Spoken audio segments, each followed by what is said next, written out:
Olá pessoal, bem-vindos a mais um episódio do Experiências Extraordinárias. Mais um episódio recebendo aqui uma fera do mercado, dessa vez do mercado de tecnologia, um executivo com uma experiência gigante, inclusive fora do país, daqui a pouco eu vou apresentá-lo. Tenho a impressão que vai ser um belíssimo papo, como os que a gente tem feito por aqui. Mas antes da gente ir para o nosso convidado, eu quero pedir para vocês nos ajudarem a divulgar o Experiências Extraordinárias para o máximo de pessoas que a gente puder. Então, por favor, divulga as nossas redes sociais. Você vai achar a gente como XPXTBR, no LinkedIn, no Facebook, no Instagram, enfim. Você também pode ouvir os episódios no Spotify, no Amazon Music, no Google Music, em praticamente todas as plataformas de podcast. Você também vai achar a gente lá como XPXTBR. E você ainda pode acessar nosso site, agora um site novo, muito mais responsivo, onde você tem o conteúdo todo organizado, os últimos episódios, os conteúdos organizados por série. Você pode escolher assistir o conteúdo ou ouvir o conteúdo, como você quiser. E em breve mais novidades lá no site. E já vem por aí o aplicativo do Experiências Extraordinárias para facilitar ainda mais o acesso ao nosso conteúdo. Tá certo? Então ajuda a gente, divulga esse vídeo, compartilha com todo mundo para a gente levar esse conteúdo inspirador aí para o máximo de pessoas que a gente puder. Então eu tenho a honra aqui hoje de receber o Marcelo Ciasca. O Marcelo é CEO da Stefanini aqui no Brasil. Ele tem 21 anos trabalhando na Stefanini, dos quais 16 anos ele viveu lá no México, como CEO Latam da companhia. Ele retorna ao Brasil em agosto de 2019 para assumir o cargo de CEO da companhia aqui no Brasil. Ele é formado em administração de empresas pela Universidade de Ibirapuera e também participou do curso de alta liderança do IPAD, Business School, no México. Adepto às mudanças, Marcelo se sente animado com as novas oportunidades propiciadas pela transformação digital. Ciasca, muito obrigado, bem-vindo ao Experiências Extraordinárias. Obrigado pelo seu tempo. Eu sei que a agenda é complexa, os compromissos não param, então uma honra ter você aqui, ter um tempo seu, doando o seu conhecimento para a gente. Melhor do que eu falar de você, é você falar de você. Quem é o Ciasca? Conta um pouco da sua trajetória, o que você gosta de fazer. Conta um pouquinho para a gente. Legal, Rodrigo. Obrigado. Eu agradeço muito aí o convite, a participação aqui. Adorei estar aqui com vocês, é um prazer. Obrigado. Com a sua audiência aí também. Mas, bom, Marcelo Ciasca é um cara, você falou bem, é um cara que é plugado nas mudanças aí o tempo inteiro. Eu sou absolutamente conectado em mudanças.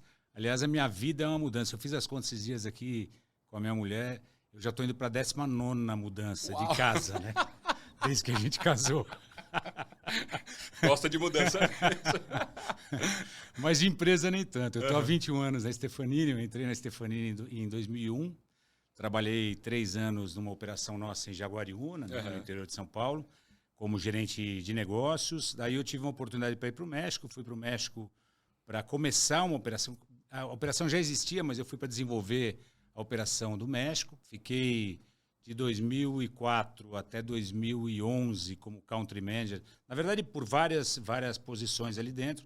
Eu fui crescendo junto com a empresa e depois, em 2012, assumi como CEO da América Latina, com base no México, porque para nós a América Latina não inclui o Brasil, então eu fiquei nessa operação até 2019, quando eu voltei para o Brasil. Mas eu tenho formação em administração de empresas, mas a minha formação principal aí, eu era milico, né? Você era militar? Essa eu não sabia. Essa aí não.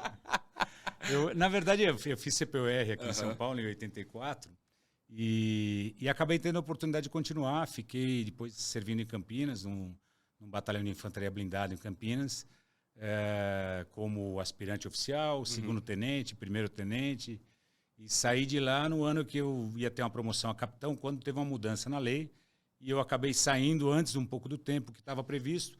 O oficial temporário, que é o oficial de CPOR, ele tinha na época 9 anos e 8 meses, e teve uma mudança para 4 anos e 8 meses, e eu estava no meio desse processo, com um pouco mais de 5 anos, e tive que sair. Contra gosto, porque eu adorava. Senão você teria seguido a carreira. Não, seguido a carreira não, mas eu tinha ficado mais alguns anos, que foi numa fase também de estar terminando a faculdade, minha faculdade civil e tal. Mas foi uma época muito boa. Eu digo que eu tive essa formação militar porque eu acho legal, independente de qualquer, não tem nada a ver com política, absolutamente nada, mas eu gosto da formação. A formação me ajudou muito, né? Esse início da minha carreira. Antes do Exército, eu trabalhei em banco. Trabalho desde os 15 anos, né? Então, mas nesse momento no Exército foi muito interessante, porque eu trabalhava muito com pessoas. E ali eu acho que eu acabei formando muito a base de hoje que eu tenho na minha profissão, que é cuidar de gente. Né? Na verdade, o que eu faço hoje mais do que qualquer coisa, é lidar com gente o tempo inteiro. Né? Eu trabalho numa empresa de serviço e essa empresa é uma empresa na minha operação hoje nós temos quase 12 mil colaboradores. Uau. Então eu tenho que lidar com gente o tempo inteiro. E essa formação militar me ajudou muito, né? E gosto muito de aventuras em geral, de viagens. Sou também um viciado em viagens. Gosta de moto? Adoro moto, sempre gostei de moto. Estávamos gosto conversando muito de aqui sobre isso. Gosto muito de moto, gosto muito de esporte. E eu linko muito esse gosto das motos pelas viagens e também das viagens, e acabo fazendo viagens aí interessantes de moto, né? Gosto de esporte, adoro arte marcial, sempre treinei taekwondo há muito tempo aí, peguei minha faixa preta no México também. Olha que legal! Competia no México. Então é uma coisa interessante. Você estava falando que quando você foi para o México, você nem falava espanhol direito, né? Não, direito não falava nada. Não falava nada. Absolutamente. Como é que é essa experiência de ser expatriado, entre aspas, para outro país, né? Não falando a língua, enfim, imagino que você chegou lá sem conhecer ninguém.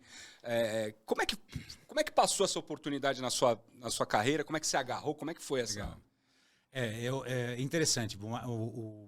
Assim, primeiro contar um pouco da história da empresa, né? Porque tem muito a ver com a empresa também, né? Eu trabalhava numa empresa nacional, uma empresa brasileira, uma empresa de dono, como é até hoje. O Marco Stefanini é o CEO global nosso, mas é o sócio da empresa, o principal acionista da empresa, na verdade.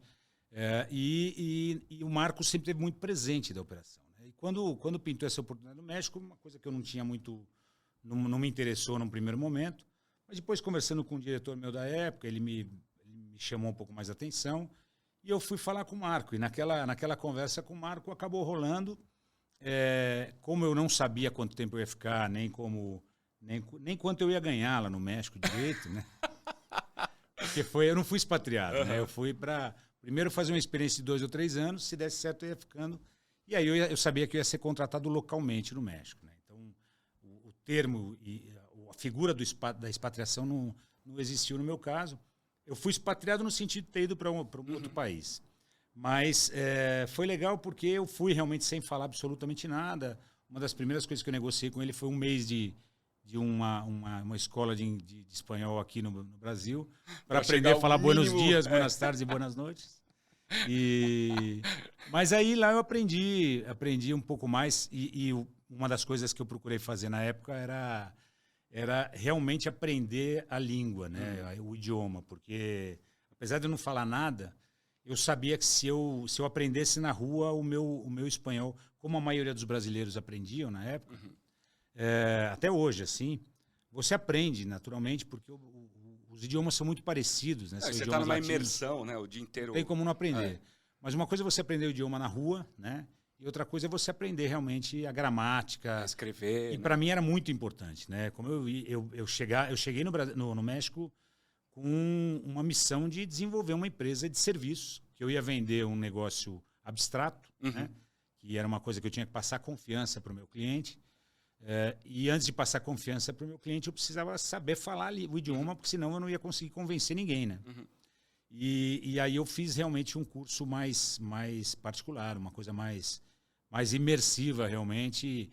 E foi uma das melhores coisas que eu fiz na minha chegada, porque o meu professor de espanhol, ele era um cara que, mais do que professor de espanhol, foi meu professor de cultura mexicana. Então, quando eu cheguei no México, e depois levei minha família também, depois de alguns meses, 8 meses,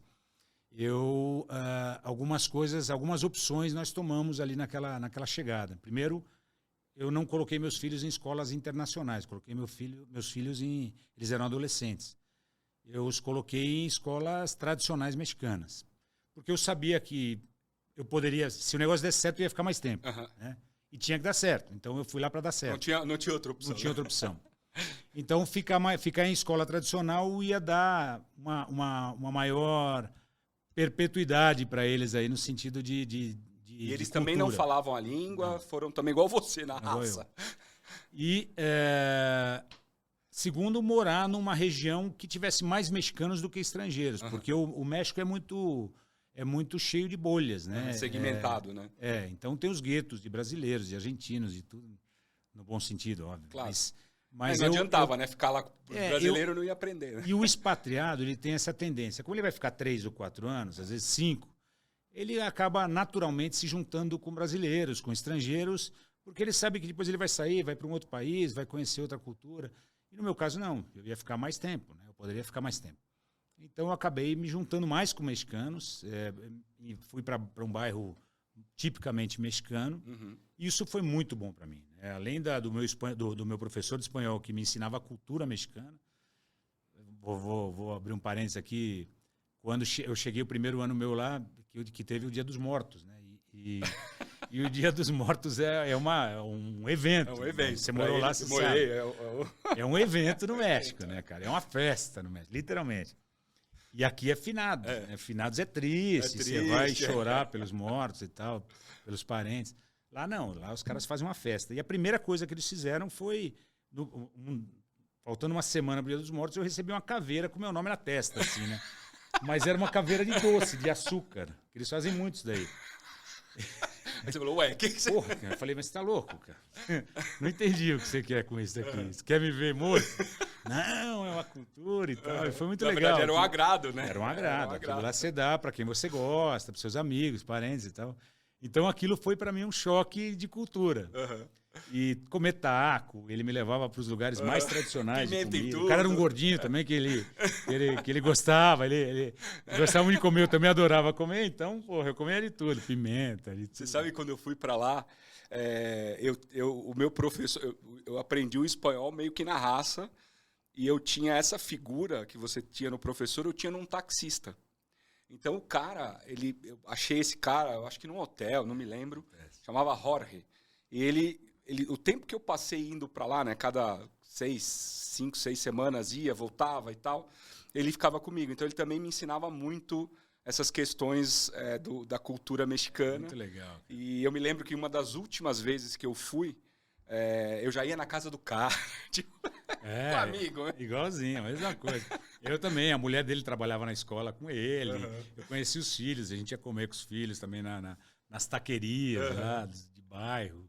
Mas foi muito Agora, muito me conta uma coisa, numa das vezes que você estava chegando lá, você teve uma intercorrência, um susto, né? Não, na verdade foi 2 meses de México, eu cheguei em abril. Ou seja, cartão de visita... Cheguei no meio de abril, dia 12 de abril, quando eu cheguei no México, literalmente. Meu registro de chegada ali foi 12 de abril. E em junho, um pouquinho antes da minha família ia passar férias, 2 semanas lá em julho. Férias escolar aqui, porque eles estavam terminando a escola até dezembro, eles iam terminar e tal, iam para lá em dezembro já definitivo. Então, em junho, numa segunda ida minha, porque eu fiquei num esquema de ponte aérea, ficava 3 semanas lá, trabalhava daqui 1 semana e voltava. Então, eu aproveitava nessa minha ida de volta, meu regresso para lá, eu levava material de folheto, material de marketing, né? Folheto, brindes para clientes, levava uma série de coisas e chegava carregadaço com uma mochila, um monte de coisa. E eu peguei um táxi, eu sempre pegava táxi na rua, né? Mas os mexicanos falavam para eu não pegar táxi na rua, porque naquela era perigoso. Época era muito, eles falavam até hoje é perigoso nesse sentido. Você não tem, hoje em dia tem Uber, naquela época não tinha Uber, né? Então eles falavam que eu tinha que pegar ponto táxi em sítio, né? Que é em ponto de táxi. E eu, malandrão, né? Em São Paulo, né? Achava que, sou brasileiro, tô acostumado com São Paulo e tal. E aí, numa bobeira que eu dei, eu peguei um táxi que o cara me sequestrou. Na verdade, entraram 2 caras armados no carro e sentaram atrás comigo, que era um Tsuru, né? Da Nissan. Aqueles carrinhos velhos pra caramba. E me levaram, fiquei dando umas 3 horas de volta, passaram em banco, tiraram dinheiro, levaram notebook.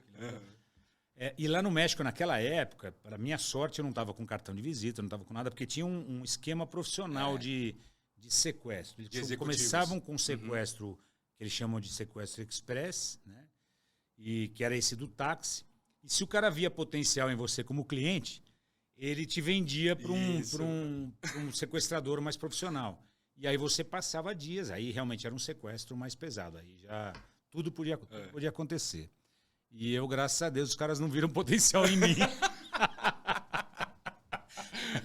Isso foi bom, foi ótimo, história, né? Foi ótimo. Tipo, não viram potencial em mim. Falaram, pô, esse brasileiro aqui, eu vou largar o cara aqui, porque já esses 3 mil pesos que eu levei dele aqui, o notebook, já estavam animais, já saímos no lucro.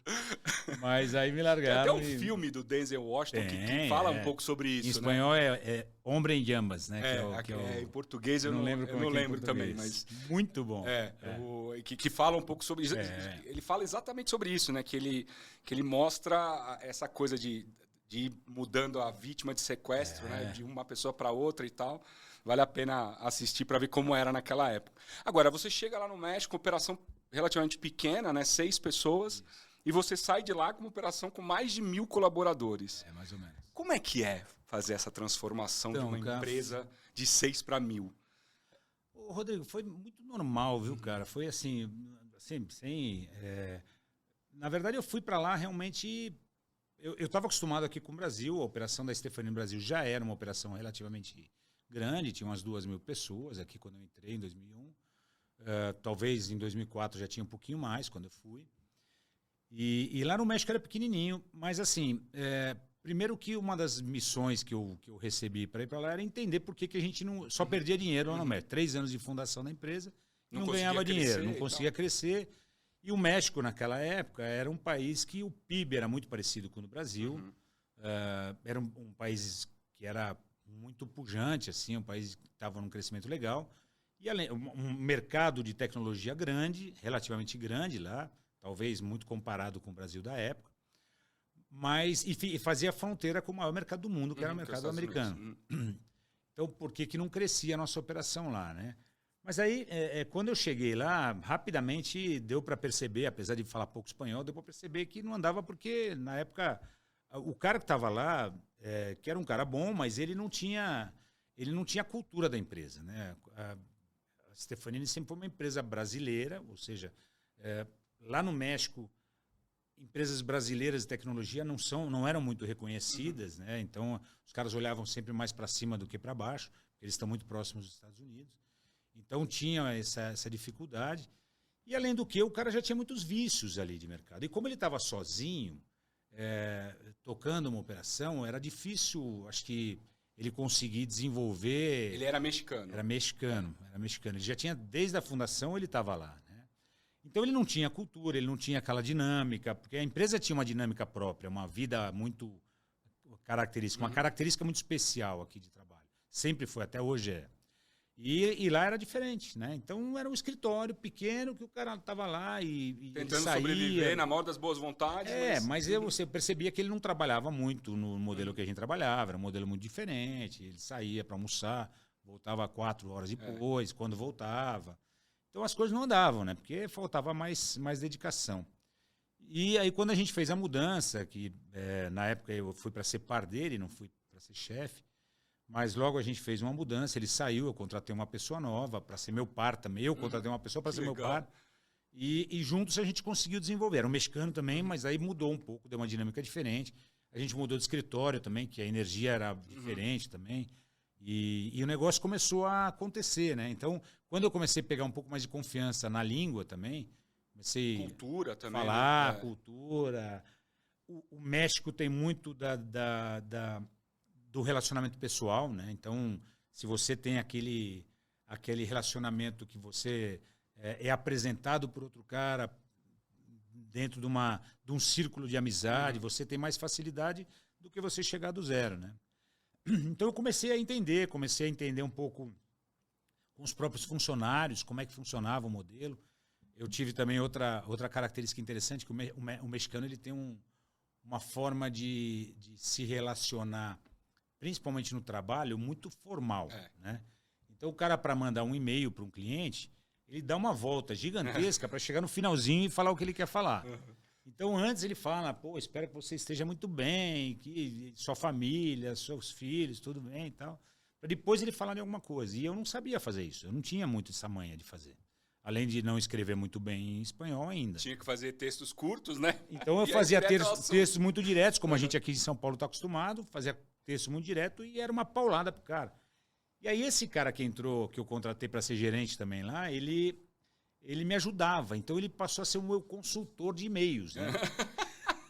Ele ajudava a dar o tom, né? Porra, eu falava, Oscar, chamava Oscar na época, eu falei, Oscar, vê o que você acha desse e-mail que eu tô mandando pro cliente e tal. Esse Oscar, não, tá horrível, cara, não faz isso, que senão parece que você tá xingando, cara, parece que você tá ofendendo, cara. E aí ele dava toda a volta mexicana no negócio e realmente chegava e eu conseguia marcar as minhas visitas, porque eu queria marcar visita, cara.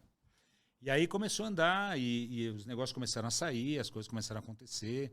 Aí todo ano a gente vinha com metas novas, aí eu comecei a ampliar a operação, fui assumindo a direção da comercial, depois assumi como country manager e foi crescendo. E aí em 2011, 2012, o Marco fez uma mudança na estrutura organizacional da companhia e criou 4 regiões. Foi aí que ele definiu um CEO para cada região. E eu estava no México, a operação no México era a maior que tinha, e eu fiquei com a região latino-americana, que a gente chama de Stephanie Latam, sem Brasil. Então ficou todos os países hispanos ali da América Latina. E eu continuei baseado no México, continuei com a operação do México e Brasil. As operações... Depois eu levei um cara do Brasil para lá, que ficou como country manager do México, e eu fiquei só com as operações da América Latina, como CEO da América Latina a partir de 2012. E aí foi 7 anos, 2012 até 2019, eu fiquei com essa operação. Um belo salto, né? Foi interessante, porque daí eu tive uma outra missão de... Porque daí são várias culturas, né? Porque não é mais só a cultura mexicana. Daí mudou completamente. E é uma coisa interessante. Eu também já trabalhei Latam, Latinoamérica. A cultura colombiana é uma cultura, a cultura mexicana é uma cultura, assim como o Brasil, né? Totalmente aqui, diferente. Até dependendo do estado que você fala, a cultura é diferente. Imagina países diferentes, né? Não, e é muito legal. É legal, difícil, mas muito legal. Eu gostava, eu adoro isso aí, né? Porque realmente você começa a aprender a diferença cultural de cada país, né?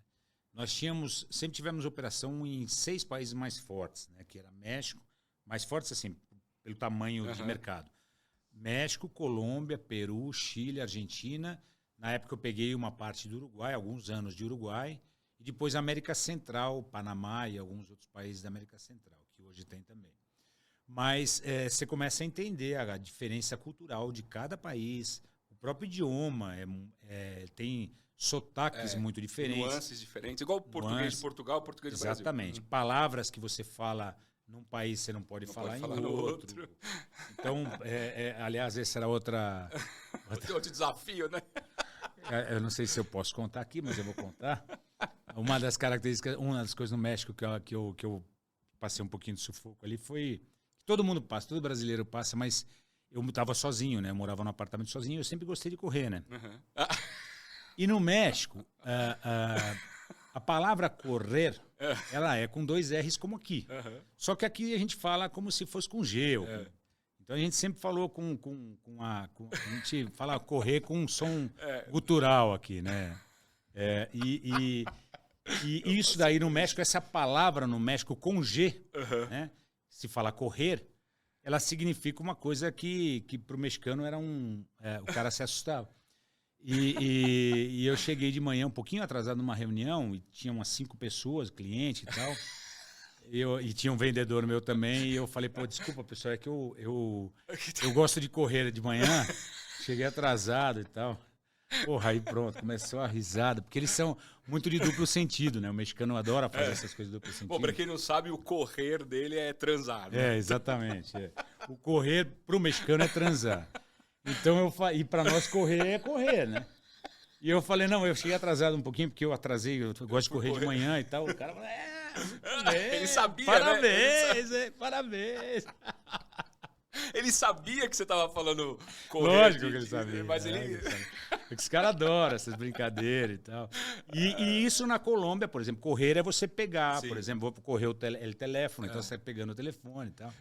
E me diz uma coisa, você vive no México 16 anos, né? Aí durante alguns anos vivendo na América Latina, multiculturas e tal. E como é que surge a oportunidade de voltar para o Brasil para ser o CEO da Stefanini no Brasil? Que eu imagino que ainda seja a maior operação. Uhum. Então, eu não sei. Não sei o que o Marco tinha na cabeça quando ele falou. Não, brincadeira. Mas é assim, a operação da América Latina estava indo legal, estava realmente... Você já tinha conseguido eu consegui estruturar, eu acho que ainda, tinha um monte de coisa para fazer, mas pelo menos a América Latina estava dando resultado, não tinha nenhum país perdendo dinheiro, todos os países estavam dando uma rentabilidade legal, já estavam andando por si só, então cada país... Porque a dificuldade de você ter vários países assim é que não dá para você concentrar isso como uma região só, né? Porque cada país é uma operação diferente, uma área financeira diferente, que tem que viver com recursos próprios. É uma empresa. É uma empresa à parte. Diferente. É uma empresa à parte. Faz parte do mesmo grupo, da mesma empresa, do mesmo eventualmente mesmo presta dono, os mesmos serviços, né? E tal, mas... Mas assim, era contabilidades diferentes, legislações diferentes, financeiros diferentes, tudo era diferente. Comerciais diferentes. Então você trabalhava como se fosse uma startup em cada país. E o grande desafio foi esse, porque no México eu já estava crescendo, já era uma operação relativamente legal, assim. Já tinha uma representatividade maior. Colômbia também, porque nós compramos uma empresa que já tinha um tamanho maior. Mas os outros países não. Peru era pequenininho, Chile era super pequenininho. Argentina estava começando a crescer, mas também era um país sempre foi um país muito louco, de inflações altas e também muitas variações. Então, cada coisa era uma coisa diferente. Então, o meu grande desafio foi criar um modelo onde eu, primeiro, poderia transformar isso daí, apesar das operações muito independentes, transformar numa cara de unificada de região. Né? Então, a gente começou a criar um modelo de gestão internacional, um modelo de delivery que acompanhava os países todos de uma maneira mais padronizada. Uma metodologia. Com metodologias, acompanhando mais próximo a questão financeira do delivery. Tinha uma coordenação financeira um pouco mais integrada, apesar de realmente serem feitas contabilidades distintas, mas pelo menos tinha uma orientação maior e mais integrada. Uma questão de caixa também, que era mais acompanhada de forma integrada. Então, isso aí acabou dando uma dinâmica diferente. A gente começou a criar realmente um modelo de relacionamento. Eu comecei a fazer, também eu adoro fazer essas coisas, mas para começar a criar times mais coesos, né? E eu fazia os meus pré-kickoffs, porque todo mês de janeiro, todos os anos, a gente sempre teve um kickoff comercial. Grandão, né? Grandão aqui em São Paulo. Eu participei de um em 2019 pela Adobe. Ah, é? Lá naquele hotel perto do Sambódromo. Exatamente. A gente muitos a gente fez ali, os últimos foram lá, até virar pandemia. E viam comerciais do mundo inteiro. Né? Então tinha mais de 500 pessoas nesses eventos. E normalmente é um evento de kickoff, ou seja, a gente começa o ano já mostrando resultados do ano passado, finalizado, e mostrando a estratégia para esse ano, como é que a gente ia atuar, etc. As estratégias principais, direcionamentos. Mas a gente chegava nesse evento, não é um evento para planejamento, não é um evento que você já tem que chegar pronto, né? E a América Latina chegava sempre para se planejar meio que nesse evento, meio desorganizada. E eu comecei a fazer isso em novembro, no finalzinho de novembro, início de dezembro, um pré-kickoff. Aí eu reunia os principais líderes da América Latina. Já começava a olhar o ano seguinte. E a gente já fazia o planejamento ali e eu chegava no kickoff planejado. Isso deu uma estrutura diferente, deu um ânimo diferente. Todo mundo já conseguia enxergar as coisas de maneira diferente. E aí foi legal, porque isso também trouxe uma dinâmica para a equipe, para os principais líderes, muito diferente. E eles se relacionavam, porque cada um num país, você não se relaciona. Né? Então isso daí começou a dar... Como você fazia, não sei se dá para falar, como que você fazia para não perder o foco no fechamento daquele ano? Porque em novembro eu começo a planejar o ano seguinte, aí tem mudança, né? Vou colocar área tal e tal, vou expandir, vou diminuir e tal. Quais as técnicas que você usava para não tirar o foco do fechamento daquele ano, que eu imagino que devia acontecer em dezembro, né? Acontece no final de dezembro, então em dezembro. Assim, era um olho no peixe, outro no gato. Era um olho no peixe, outro no gato, exatamente isso. Na verdade, a gente fechava, mas como eu ainda não tinha o resultado de dezembro, eu fazia uma projeção de dezembro. Tá. Né? Só que essa projeção tinha que se concretizar. A projeção, às vezes, ela falava, a gente vai fechar o ano bem. Ou não, a gente vai fechar o ano não tão bem. Então, me dava tempo, inclusive, de eu acelerar algumas coisas. Você tinha alguns meses ali para... Eu tinha um mês, basicamente, para dar um gás, porque final de novembro já não tinha muita coisa. Eu tinha o mês de dezembro, e normalmente, isso bom ou ruim, o mês de dezembro é um mês muito forte para a gente nessa indústria, pelo menos para a Stefanini. Então, eu tinha condição de dar uma acelerada também. Eu usava isso para sair rasgando e acelerar o mês de dezembro. E, ao mesmo tempo, eu já planejava o ano seguinte com base naquele fechamento previsto que eu tinha projetado, que eu tinha para o ano. Então, era assim, cara. Na verdade, o foco era finalizar aquele ano, mas ali era um projetado que eu tinha. E daí eu já começava a olhar para o ano seguinte, porque eu não podia esperar terminar o ano para começar a fazer o ano seguinte. Senão me fazia perder muito tempo, entendeu? Deixa eu te fazer uma pergunta, depois a gente volta a 2019, quando você volta para o Brasil. Sem nenhum demérito a nenhuma cultura, cultura de nenhum país, que eu acho que cada país tem a sua cultura e tem as suas vantagens e desvantagens, assim como a nossa, mas eu vejo muito executivo brasileiro se dando bem em outros países, né? Mais do que eu consigo ver executivos de outros países se dando bem no Brasil. Acontece também, obviamente, mas eu vejo muito. Inclusive, você tinha um grupo, né, de executivos lá no México que eram brasileiros. Você tem essa impressão também? E o que você acha que o executivo brasileiro carrega nesse DNA que chama tanta atenção do mercado internacional? Eu tenho certeza disso. Na verdade, eu não tenho dúvida nenhuma disso. Eu acho que o executivo brasileiro é um executivo extremamente capacitado, preparado. Não tanto em formação, nem estou falando disso. Estou falando de experiência. Ele é um cara muito calejado, né? O argentino também é assim. Né? O argentino também é um executivo muito calejado. E aquele argentino que vai... Tem muito argentino também no México. Né? Tem comunidade argentina, acho que é maior do que até a brasileira. Porque eles sofreram um pouco mais, ditadura também, e tiveram asilo no México por muito tempo.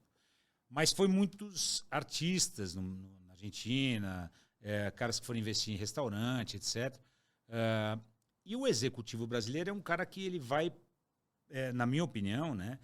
Porque ele no Brasil, de certa maneira, ele passa por uma seleção natural, né, cara? Inflação de muito tempo. Dólar que vai e volta. Dólar que vai e volta, a instabilidade política, instabilidade econômica, tudo, cara. No Brasil acaba...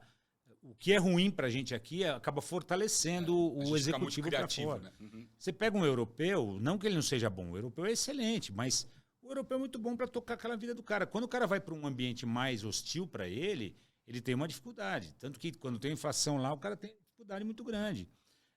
O americano também. Então, eu já visto que eles estão passando agora. Estão passando agora.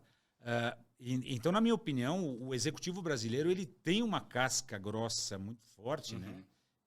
Por tudo que ele passa aqui no Brasil, e ele vai para fora. Quando ele tem a oportunidade de ir para fora, eu acho que ele acaba levando isso daí como uma vantagem muito grande. E normalmente ele se dá bem. Né? Eu acho que só se o executivo brasileiro tivesse um ambiente mais propício aqui, o empresário principalmente, um ambiente mais propício, que facilitasse um pouco mais a vida do cara aqui, a gente varia muito mais estourar, longe, né? É verdade. Estourar. Voltando então a 2019, você volta para o Brasil, assume a Stefanini Brasil, março de 2020, pandemia. Então. Ou seja, 6 meses, mais ou menos, vem a pandemia, né? Um desafio para todo mundo. Como é que foi isso para você? Então, mas só te respondendo ainda a pergunta, o porquê, né? Eu acho que aí, quando eu estava... A América Latina começou a dar certo e teve um momento que a minha antecessora, quem eu sucedi aqui no Brasil, ela já estava há muitos anos de empresa e eu acho que ela teve um momento que ela resolveu dar um tempo na operação e começou a partir para alguns conselhos, etc., que era a Mônica Herrero, espetacular. É uma pessoa que ajudou muito na formação dessa empresa e a empresa chegar onde está aqui no Brasil. E como um todo, né? Porque é uma pessoa extremamente competente. E quando ela tomou essa decisão, que eu não imaginava e não tinha planejado voltar ao Brasil e não estava prevendo, não era vida plano. No México, a pleno vapor. México, minha vida lá e tal. Só que aí juntou um pouco da questão pessoal, porque a minha esposa já estava começando os 2 filhos, né? Um já estava trabalhando na Colgate, começou no México e veio um ano antes para o Brasil. O outro que estava vivendo relativamente mais tempo com a gente ali, de 28 anos, mais ou menos 27 anos, decidiu, ele era chefe de cozinha, namorava uma mexicana também, namora até hoje uma chefe de cozinha também, e os 2 decidiram fazer uma vida de mochileiro pela Ásia e saíram para viajar sem data de retorno. Né? E aí a minha mulher sentiu, né? Minha esposa começou a sentir a falta dos filhos, sem família, quer dizer, sem parente, os amigos lá são amigos, mas na verdade são amigos que no final das contas a gente acaba tendo amigos porque está vivendo ali. A gente fez muitos amigos, temos amigos excelentes até hoje, mas não é a mesma coisa do que você estar próximo da sua família, etc. Então ela começou a sentir mais falta. Nós chegamos a cogitar até a possibilidade de mudar para o Chile, por exemplo, de mais perto, negociar com o Marco para vir para o Chile ficar mais perto. E aí, sem a gente esperar e sem eu comentar nada, teve esse processo da saída da Mônica e eu fui convidado, é o universo. E eu fui convidado para voltar e não tinha nem como recusar, né? Porque era a maior operação global da empresa estava aqui, são 12 mil pessoas, de 30 mil, né? Caramba, 30 mil pessoas. 30 mil no mundo inteiro, em 41 países. Caramba. E aí, eu, brasileiro, tal, tinha ido para lá e não tinha como recusar. Aí eu perguntei pro Marco se eu podia pensar. Já pensei. Não. E aí eu voltei, pensar, né? Não, tem que responder. Mas aí veio a pandemia, né? Voltando à sua pergunta agora, veio a pandemia. E primeiro foi um processo muito difícil de adaptação aqui no Brasil, de readaptação no Brasil. Porque 16 anos fora é uma vida, né? Então, eu não tinha muita coisa que eu já estava mais acostumado com o México que com o Brasil. Legislação trabalhista, por exemplo, uma série de coisas que eu fui... Até o próprio idioma, né? Porque a chave vira para lá. Né? Você viu que aqui fora mesmo eu já soltei um portunhol ali. Aliás, os caras, abrindo outro parênteses, os caras começaram, meus amigos lá no México, porque chegou uma hora que eu falava em português já com espanhol no meio, né? E toda vez que eu falava uma palavra assim, os caras, ou alguém falava uma palavra, até hoje tá assim, os caras criaram o verbo ciascar, né? Ciascou, né? Daí os caras, pô... Ciascou é quando você mete uma palavra em espanhol junto tipo, português. Só bota um sotaque ali no meio e acabou. Então eu já tenho o verbo ciascar. E aí foi a dificuldade de adaptação. E daí veio a pandemia. Né? Esse processo de pandemia foi complexo, porque também estava ainda com formação de equipe, gente saindo da equipe, mudanças, aquela troca natural que você tem de equipes também. E tivemos que levar todo mundo para casa, né? E no fim de semana a gente acabou levando todo mundo para casa. Mas eu acho que foi muito bom para mim. Na verdade, no meu processo de adaptação, foi a melhor coisa que podia ter acontecido, foi isso. Tirando o lado negativo da pandemia, claro. Óbvio. Mas foi muito legal porque é como se tivesse dado um reset na operação. Então eu tive condição de começar a ver custos, por exemplo, que quando está no meio do burburinho você não consegue enxergar. Viagens, por exemplo. Como é que você controla a viagem e custo de viagem chegando no lugar? É uma coisa difícil, porque os caras tinham autonomia para viajar, para cima, pré-vendas, delivery. Nossa, imagina o custo. Porra, era uma loucura. O custo de viagem era muito grande. Então, tudo resetou, né? Tudo começou do zero. E aí a gente conseguiu pôr um pouco mais de ordem. Nesse primeiro ano foi o melhor resultado da empresa dos últimos anos. E 2021 foi o melhor resultado da empresa de todos os anos, né? Tanto de receita como de EBITDA. Então deu certo, né? Pelo menos agora. E agora a gente continua num ritmo forte. O duro é que os acionistas gostaram da brincadeira. Não tem jeito, né? A barra sobe. E a barra subiu muito. Nunca vai descer, né? Ela sempre vai subir. Me diz Então, uma coisa, quais são as principais características, na sua opinião, de uma boa liderança, de um bom líder? Trazendo para o teu lado... como é o seu estilo de liderança? Então, é uma pergunta em duas etapas. Primeiro, o que você considera as características fundamentais de um líder e qual é o seu estilo de liderança? Então, eu acho que um bom líder ele tem de ser transparente. Eu acho que você ter uma boa comunicação com a sua equipe, você ser transparente, procurar ser justo na comunicação, justo na colocação e nas ações que você faz, eu acho que isso é importante. Então, você ser transparente não significa que você é permissivo com um monte de coisa, mas você tem que ser justo nas coisas que você faz. Então, no momento que você tem que ser duro, você vai ser duro. No momento que você tem que aliviar, você vai aliviar. Eu aprendi no Exército que se você vai elogiar, você elogia na frente de todo mundo. E se você vai chamar atenção, se chama no privado. Né? Lógico que tem determinados momentos que você tem que chamar atenção na frente de todo mundo para dar o exemplo.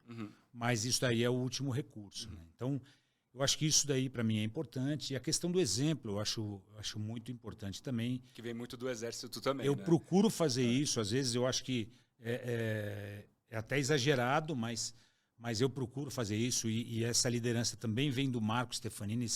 Essa característica vem muito da empresa, das atitudes da empresa. Uma das atitudes é liderar pelo exemplo. Né? Eu acho que Ou seja, eu cobro uma coisa que eu também faço. Você tem que fazer. Eu acho que mais do que você saber fazer. Né? Porque às vezes eu não sei fazer muita coisa, mas tem gente que sabe fazer muito melhor do que eu. Né? Mas eu acho que se eu quero que o cara realmente se dedique, eu tenho que me dedicar. Né? Se eu quero que o cara seja honesto, eu tenho que ser honesto. Se eu quero que o cara seja um cara persuasivo, eu tenho que ser persuasivo. Então, eu acho que essas coisas são importantes. Então, para mim, isso resume, eu procuro ser assim, né? E resume um pouco o que eu acho do estilo da liderança em geral. Excelente. O que para você é um time de alta performance? E como é que cria um ambiente para ter um time de alta performance? Quem está escutando a gente, que tá, ou já tem um time, que eu acho que isso é sempre legal ouvir outros exemplos, né, de outras empresas e tal, ou para quem está construindo um time, como é que se monta um time de alta performance? Complementando um pouco do que você já falou, né, que faz parte da resposta. Então, Rodrigo, assim, eu não tenho uma receita, cara, porque se tivesse eu já estava 100% assim, né? Eu trabalho para isso o tempo inteiro. Acho que um time, porque é difícil, porque assim, quando você acha que você está conseguindo um time de alta performance, você tem mudanças na equipe que tem rotações, ou do mercado, tem saída, o mercado está louco, completamente alucinado. Então você acaba tendo que recomeçar tudo do zero. Mas eu acho que um time de alta performance, primeiro, ele tem que ser um time coeso, um time que ele rema para o mesmo lugar. Né? Eu acho que esse é o primeiro ponto. Acho que a maior dificuldade para um líder, né, e para um gestor é você ter silos dentro da empresa e cada um remando para um lado, cada um querendo aparecer mais do que o outro. Isso é uma coisa que desde que eu cheguei aqui, mesmo na América Latina, eu sempre tratei de eliminar. Né? Eu falo para todo mundo que eu odeio silos, eu odeio viver com áreas que querem ser mais estrelas do que outros, né? Eu acho que todo mundo tem a sua participação, acho que isso aí é extremamente importante, não importa se é área financeira, se é área de suporte técnico, se é área de vendas. Claro que cada um tem que ser muito bom naquilo que o cara faz. Mas o protagonismo, ele vai mudando de mão. Ele vai mudando de mão o tempo inteiro, né? Então, eu acho que esse trabalho coeso, sinérgico, é extremamente importante para a composição de uma equipe de alta performance. E depois você realmente ter gente que sabe o que está fazendo. Né? Então, eu gosto muito, eu tenho uma característica que é minha, né? Eu sempre entrevisto gente.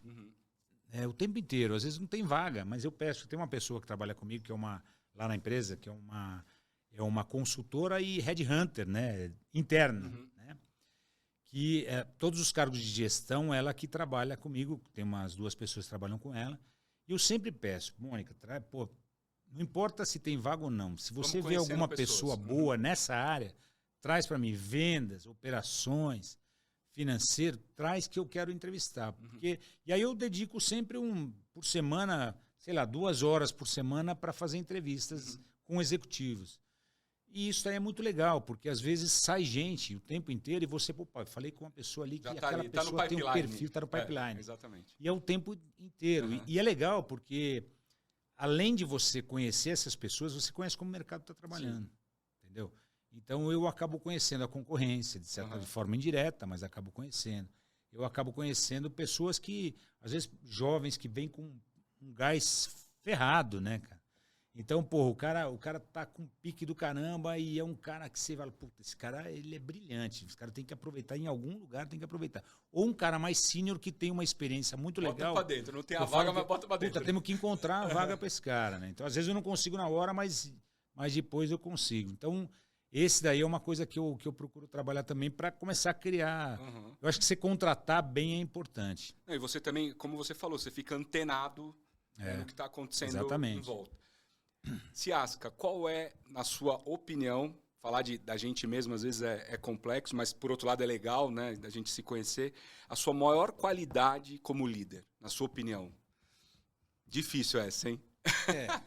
Cara, eu acho que assim, eu sou eu mesmo, entendeu? Eu acho que eu sou um cara que eu tô o tempo inteiro em contato com pessoas, eu adoro gente, eu adoro falar, adoro conversar, então, para mim, assim, a minha equipe, ela não tem a menor dificuldade de falar comigo. No México até os caras tinham medo de mim, porque eu acho que, sei, cara de mal assim, só cara, né? Mas depois eles foram ver que não tinha nada a ver. Mas eu sempre fui muito próximo da equipe, então acho que essa transparência e essa... eu procuro ser eu mesmo o tempo inteiro, cara. Não tem frescura, não tem dificuldade, não tem, o cara é o chefe. Não. É gestão horizontal, né? Da porta aberta, totalmente. Entra aí, vamos falar. Agora o cara tem respeito, porque eu exijo respeito, porque eu respeito as pessoas, independente do cargo, da função, da idade, de credo, de raça. Eu respeito as pessoas todas pelo que elas são. E eu exijo que os caras me respeitem também. Só isso. Então, acho que essa é uma característica importante. E se tem outra, assim, eu sou um cara muito resiliente, né? Por tudo que eu passei na vida, né? Desde o exército, tive que trabalhar desde os 14, 15 anos, quebrei empresa, já passei por várias fases que... Aí o México, essas coisas todas me ajudaram a eu brinco que é o que faz formar, o couro grosso, né? A formar a casca, né, cara? Ciasca, se você tivesse que dar um conselho para as pessoas que estão assistindo a gente, que estão buscando aí uma inspiração, um exemplo de carreira pessoal, profissional, enfim, eventualmente até alguma coisa que você já falou que seja importante frisar, qual seria esse conselho? Eu acho assim, uma coisa que eu falo sempre para os meus filhos, né? Nada vem de graça, né? Você tem que dedicar muito suor, muita dedicação, muita transpiração em tudo que você faz, que eu acho que é a única coisa que você pode, assim, você ter caráter, você sempre manter a sua forma de ser, de pensar, não deixar subir na cabeça a posição que você tem, manter a humildade, eu acho que isso é fundamental. Fantástico. Então, assim, se eu tenho que dar um conselho, é o mesmo conselho que eu dou para os meus filhos, que é esse daí, cara. Excelente. Para a gente já ir dando um contorno de encerramento aqui, eu queria abrir para suas considerações finais, esse nosso papo fantástico, te agradecer novamente por você ter vindo aqui, dar essa aula para a gente, compartilhar essas experiências todas, deixar à vontade para você fazer suas considerações finais. Legal. Não, Rodrigo, eu só queria agradecer, cara, não tenho nada mais que falar, pô, foi um prazer falar com você, super descontraído o papo aqui, né, acho que muito legal. Agradecer a sua equipe toda aí que também me recebeu super bem. E contem comigo aí, o que precisarem. Joia, obrigado, Ciasca. Tá, obrigado por estar aqui. Pessoal, mais um episódio de Experiências Extraordinárias. Eu sempre falo, né? Vocês estão acostumados de eu falar essa frase, mas é impressionante, né? Eu tenho 32 anos de carreira e sempre que vem um convidado, uma convidada aqui, eu saio com diversas lições de coisas que... Sabe, às vezes você faz, mas você esquece, né? Então, eu espero que para vocês seja da mesma forma. Então, vocês estão curtindo o nosso projeto, por favor, ajuda a gente a compartilhar para o máximo de pessoas que a gente puder. Até o próximo episódio e fiquem bem.